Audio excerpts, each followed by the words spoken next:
All right, all right, all right. Welcome everybody to this Flipgrid Live Event.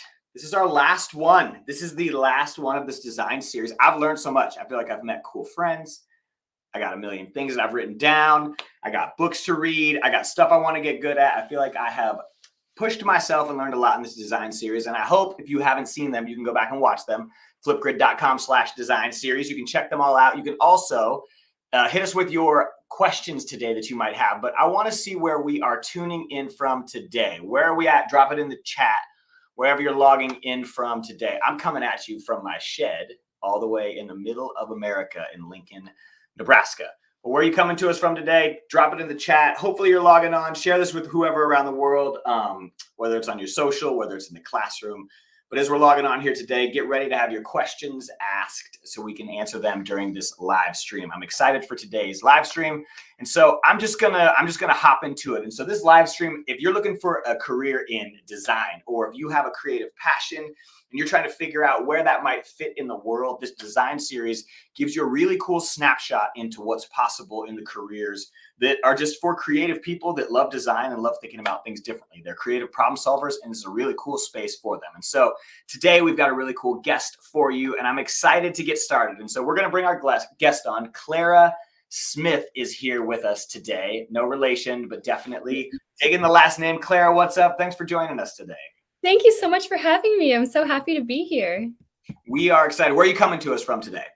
I am all the way in Paris, France, so a bit of a ways away from Lincoln, Nebraska, but we're doing good over here too. We're in different time zones, and so it's 7 o'clock at night your time, right? 8 p.m. Yeah. 8 p.m. Don't be impressed. She told me before we started. That's the only reason I know that. But she's getting ready for her evening, and thanks for taking some time and just sharing with us your story. And so tell us your design story. Like, tell us, what do you spend your time working on? I guess right now, what are you excited about? Like, tell us a little bit about what you're doing. Sure. Well, thanks for having me. I'm excited to jump in. So right now, my 9 to 5, I am a UX UI designer, which is a technical way of saying user experience, user interface designer, which is a technical way of saying I design software, applications, websites, anything that you access on your screen, I design. So user experience, we work with kind of the flow of what the application looks like, the different buttons that are involved, the way that the page kind of moves. And then the user interface, the UI side of it, we look more into colors, shadows, fonts, really anything that's visual. That's more of the UI side. So right now I work for a fabulous startup here in Paris. It's called Rise, and we work with farmers to help them earn carbon credits because it's actually possible to store carbon in soil. So we help farmers optimize their soil. And so right now I'm working on a really cool project with them to create a digital application for the farmers to come on and earn some money using carbon credits. So that's what I spend my time on in the day-to-day. I love that. I love that. And so I don't think we all know a website when it's bad, like when we go to one and it doesn't work and it's clunky or it doesn't look right. And we all know that experience when it's bad, but when it's really, really good, we take it for granted so much. We take for granted when it's easy. We take for granted when it just works. And so, but it's people like you who work really, really hard to make that experience what it is for the rest of us. And so thank you for when it works. And secondly, how did you get there? Like, most people don't just go, okay, I'm going to someday design, websites at a high level and create these UX UI experiences. How did you start? Like, what was the thing that kind of kicked it off for you? Well, it's kind of funny, and I'm showing my age, but when I was a kid, UX and UI design didn't exist. I'm a dinosaur, basically. So when I was a kid, I loved to create. I learned to knit when I was 6, and then when I was 10, I taught myself how to sew. And then throughout my adolescence, I was just always doing different projects, whether I was sewing clothes for myself or for my dolls or making toys. I just loved it. So I wanted to have a career that involved design somehow, or involved creating somehow. But I wasn't quite sure what it would look like. For a while, I thought it was fashion design. So I did my college education in business and then did a master's degree here in France in fashion studies, which was more theoretical. And then I taught myself a lot of the fashion design side. And then from there, when I was in my master's program, I learned about all of these harmful effects of the fashion industry. And I was so torn because it was something that I really loved, the fashion industry, but then I saw that, gosh, it's really not good for the planet. It's really not a good environment for people who work in fashion, especially the people who make the clothes.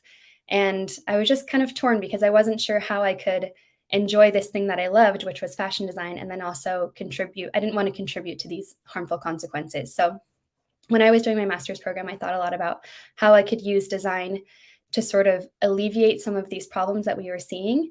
So then from there, I started working with a nonprofit called Style Her Empowered, or SHE, SHE. And we were able to use design to kind of improve these problems that I had seen in my studies. So gender inequality, labor exploitation, and even climate change. That was really exciting. And we were a small team, so I taught myself how to do web design in order to design the website for the nonprofit. And I loved it. I absolutely loved the web design concept. So then I learned that it's actually a career and that I could do web design. And then I learned a bit more about UX and UI design, doing online courses and then teaching myself on YouTube. And then since then, I've been working as a UX and UI designer. Very cool. It's like, how do you even connect the threads from like sewing, dolls, fashion to, like school, the whole thing. And I think the cool part about it is you never stopped learning. You never stopped pushing. And another thing I heard you say was you had a moral compass and you stayed with that. Like you stuck with that, and that allowed and opened up other doors that led you to where you are. And it's cool that your desire to change the world and make an impact is the driving force behind your decision making, more than just making money or where you work and some of those other things. And so it's cool to see that story of impact as you've grown in your design skills, but even just as you're trying to make a difference in the world. I think that's really awesome. Thanks. What's cool about design is there's so many opportunities. So whether you want to do fashion design or digital design or any other type of design, there's just so many opportunities to kind of improve these problems that you see. So I feel really lucky that I've been able to optimize that a little bit in my career. It's very cool. It's very, very cool. Well, we have a segment in our Flipgrid Live Design series that we basically it's a rapid fire. We just prompt and shoot you some questions and we take a deep dive, and these cards pop up. You got 30 seconds to answer it when there's 3 questions. Are you cool taking part in this little rapid fire section we've got? Let's go. All right, cool. The first prompt we've got for you is...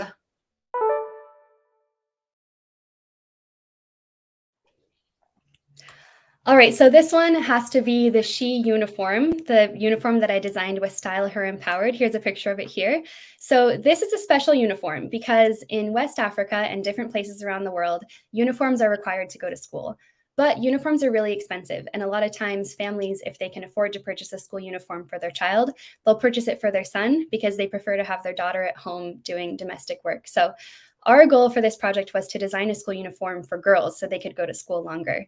And so we designed this uniform. It grows 6 sizes and 2 feet in length. So the girls can wear the same uniform for 6 years. And then they can reshrink it and pass it down to someone who's a bit younger. So the uniform grows. And I think my favorite part about the design is that it's also zero waste. So when you create a garment, you cut out the pattern pieces from the fabric, and then there's all this fabric left over. So we were able to optimize the rest of the fabric to create reusable feminine hygiene products. So then the girls can go to school all month long. So by far, I think this is my favorite project I've worked on just because it's been so cool to see the ripple effects of that and see these girls being able to go to school. Incredible. Very, very cool. I feel like we could talk about that for 2 hours, but we've got to move on to the next prompt. That's amazing. What a cool project. What a cool thing. The whole thing's incredible.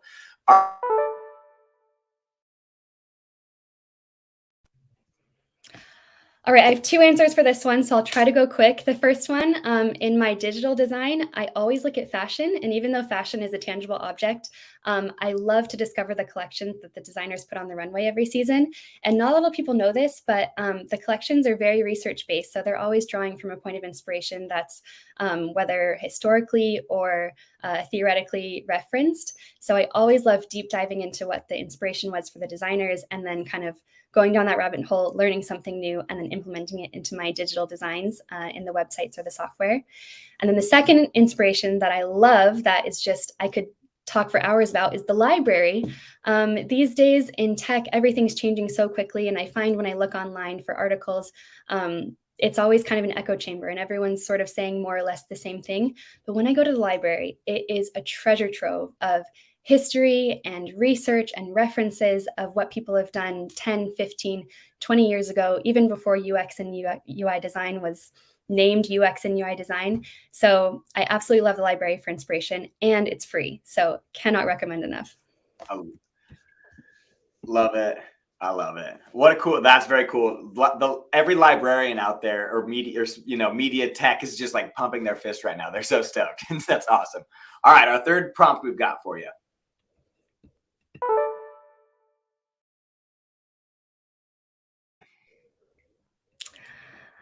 My piece of advice is to remember that design is all about making the world a better place, and you have unique gifts to contribute. So you have superpowers, even if they seem really small.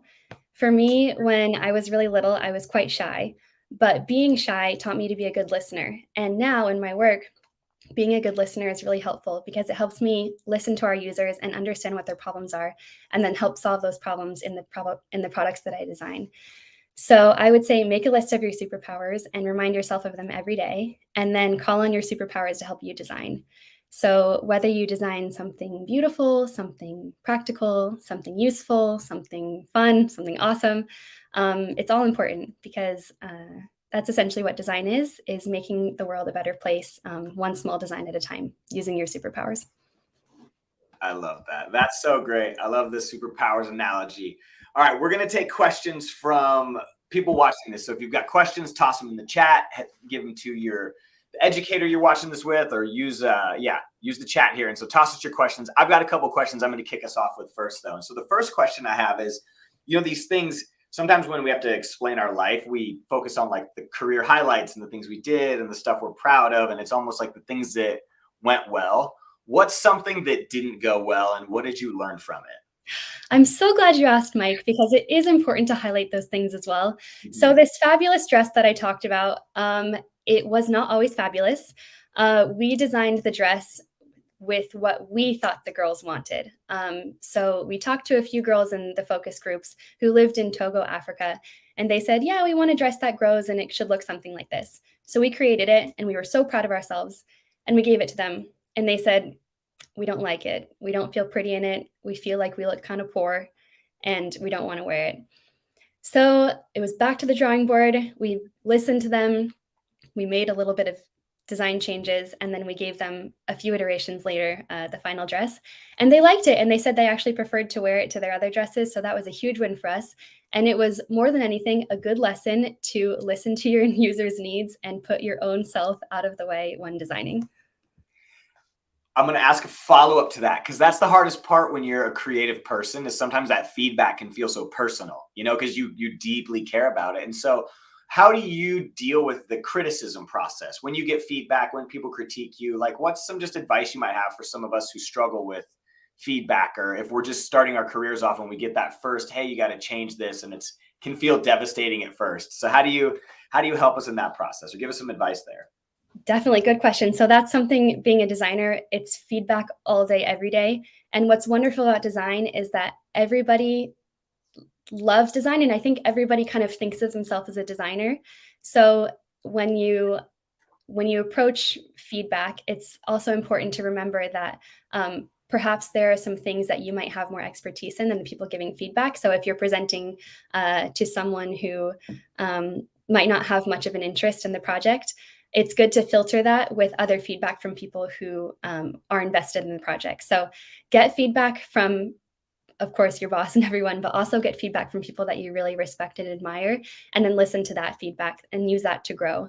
And then something I also love to do when I'm giving feedback is sandwiching it. So start with something positive, then give your feedback, and then end with something positive. So then when you're giving feedback, the person who's receiving it doesn't feel like they're being attacked. It's more of a positive experience overall. Totally. The ability to deal with feedback is something we all have to grow. And it's such a huge part of the process, especially if you're working with people. And so, for a lot of young people that are trying to get started or figure out their thing, there's that whole huge pressure of like, I don't know what I want to be when I grow up. And it sounds like you had a track and a path, and then it's pivoted and moved a ton. And so what advice would you offer for those out there that are struggling with the, I don't know what I want to be when I grow up, but I know I have a lot to bring to the table? And so what encouragement would you give them? That's a really good question, because I did struggle with that. I studied everything under the sun, and I would say try everything. So if there's something that interests you, try it. And when I say try it, maybe it's watch a YouTube video about a day in the life of a person who's in that role. See if it speaks to you. If not, move on to something else. Read a lot and keep creating, because if you want to do something in design, there's definitely a niche for you. So whether it's graphic design, UX, UI design, sculpture, architecture, if you like to create, there's definitely a role for you. So don't stop until you find that perfect fit, because it definitely exists. Very cool. I love it. Keep curious, stay curious. I love that whole concept of just like keep trying everything until you find your thing. And so that's an incredible thing that you're saying, and we all know it's true. And so I'm ending it on that. Clara, thank you for your time, and thank you for just your creative energy that you put into the things that you're doing, and for the impact that you're making. Those projects you're talking about are impact projects, and there's depth to it, and it takes a lot of effort. And so thank you for the effort you're putting in to making an impact through design, and we really appreciate your time today. Thank you so much. And thank you so much to everyone who tuned in today. And just want to encourage you to keep creating, because it's your designs and your creations that make the world richer and more beautiful. So keep going. I love it. Clara, thanks so much again for your time, and keep creating is the message for today. Stay curious. I love it so much.